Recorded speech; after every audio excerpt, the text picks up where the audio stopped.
Hi, we are just hours away from the women's gold medal game, and what we wanted to do is bring you a special edition of the USA Hockey post-game show that focuses on the roots of these Olympic teams. There's a lot of players out here who at one time were watching the games just like you at home and dreamed of being an Olympian. There's one part of the American development model that really stands out to me. It's that you can play to your potential. Your potential might be an Olympian, your potential might be playing for Team Teal on Thursday night, but play to your potential. It's been, especially now when I made this team, I mean, I've gotten into contact with a lot of people who I either grew up playing with, coaches that I had.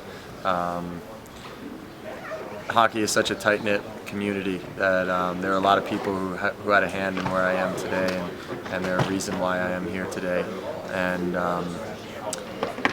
you know, I think you learn lessons as a kid. It's fun playing hockey as a kid, and I think that's you know, it's not as much as a business. But now, you know, you have to treat it like a profession. But you know, most of us will tell you that we still feel like kids when we're playing this game, and that's the most important thing that I kind of took from it. Yeah, it's been pretty awesome to hear from the people back home, and I just remember waking up early and my dad bringing me to the practice. We skated at an outdoor rink, and just he'd tie my skates, get on the ice, and just did it because you loved it. And growing up, you just loved hockey, and that's why you played. But as I got older, this is where the dream started, and it's amazing to finally be here. There's some girl out there right now watching you skate who, you know, 20 years from now will be an Olympian. Does that thought ever go through your mind? Absolutely, and obviously my dream started in 1999 when I met Cami Gradato, and she showed me her gold medal, and that was our Christmas card that year with her and her medal and an American flag t-shirts, and so I just hope I can be that inspiration for some girl one day. USA Hockey in my lifetime, from when I was a boy growing up to now, is light years down the road with the number of young players in the game, the development of the young players in the game, the development of our coaches in the game. You know, so many coaches along the way. Now my son's involved, and you know, the great coaches that he's had have been developed by USA Hockey, and helped him.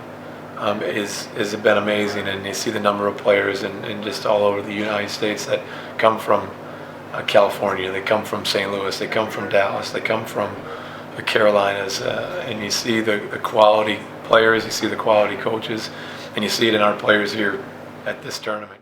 You know, the thing about being at the Olympics that makes you think about youth hockey is maybe it's just me being old, but I've seen a lot of these U.S. players, both the men's and the women's players, who competed at our national championships.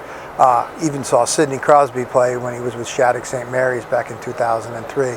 The thing that impresses me when I think about the Olympics and I think about what USA Hockey is doing is when you consider how much resources and support we put into our programs now, and then you consider the American development model, which just came along in 2009, when you give that program the time to really flourish and to grow, just what kind of athletes and what kind of Olympians are we going to be able to have here with the United States. So when you consider just what we're doing at the grassroots level, I think that the future is really bright for USA Hockey.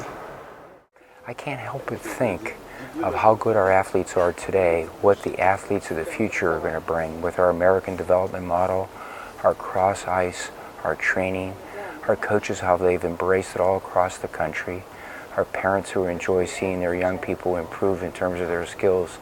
So the Olympic athlete of the future, somewhere down the road because of what's happening today, really gives me some excitement. Well, youth hockey wouldn't be possible without the thousands of volunteers and parents who drive the kids to the rink, who put in the long hours setting up tournaments and everything else that it takes to run this great game of hockey. So we're going to end this version of our show with a thank you to parents and volunteers for everything you do to create Olympic dreams.